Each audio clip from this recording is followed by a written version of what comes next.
Hi everyone, welcome to the second video of the pork chop review series. Today we're going to be looking at a southern fried pork chop recipe on a website called SoFullyMade.com. This recipe is very simple. It only has 6 ingredients. The ingredients are obviously the pork chop, a cup of flour, some oil and butter for frying, and seasoned salt and peppers. Instructions are even simpler. There's only 3 instructions. Season both sides of the pork chop. Dip the pork chop in flour on both sides. The last instruction is to heat oil and butter, and when the butter is melted in the oil, we cook or fry the pork chops for 4 to 5 minutes on one side and 3 minutes on the other side. So simple enough. Let's go ahead and get into the video and the taste and review afterwards. Here are the ingredients for the recipe. We have the pork chops, we got the 2 peppers, black pepper and cayenne pepper, and seasoned salt, Lowry seasoned salt, which is commonly found in all markets. And we're going to use about half of a quarter stick of butter, so that should be 2 tablespoons. And finally, we're using this high protein replacement flour instead of all-purpose flour. We're going to do the first 2 instructions of the recipe. These instructions are very simple. The first instruction is to season the pork chops. So here I am removing the pork chops from the wrapper. And we're going to generously season both sides with seasoned salt and black pepper and cayenne pepper.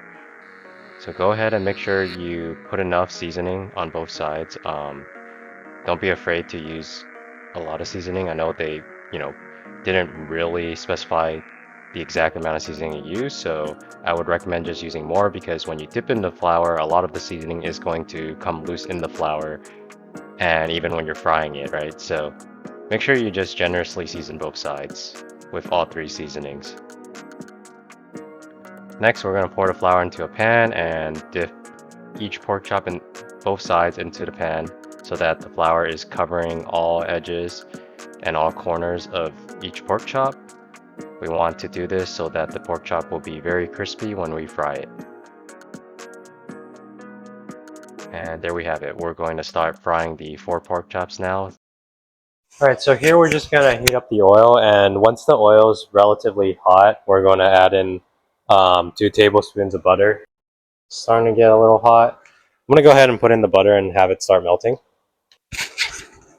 So here's half or 2 tablespoons of butter. So now that the butter's melted, we're going to start frying. We're just going to fry 2 pieces at a time because that's what surface area allows. Okay, so I fried it for about 4 to 5 minutes actually for the first side because that's what it recommended. So we're going to fry it for additional 3 minutes. This is kind of how it looks on one side. It looks relatively cooked through. I think it looks crispy for sure. So yeah, we'll see how that continues to turn out at the very end. Alright, so I think we're about close to finished frying up here. Just gonna let it fry up for another like 30 seconds or so, but it looks pretty done.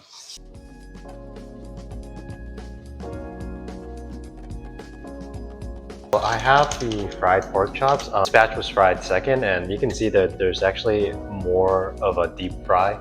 I'm not sure if it's because like the flour from the first 2 got accumulated in the frying oil, and that made it so it fried better, but I'm not really too sure. But anyways, I'm gonna go ahead and probably like eat this one and this one just to see if there's any difference. Let's go ahead and give this deep fried pork chop a try. You can see it cooked through really well though. It's still steaming. It's crispy. A lot crispier than I thought it'd be. I like it.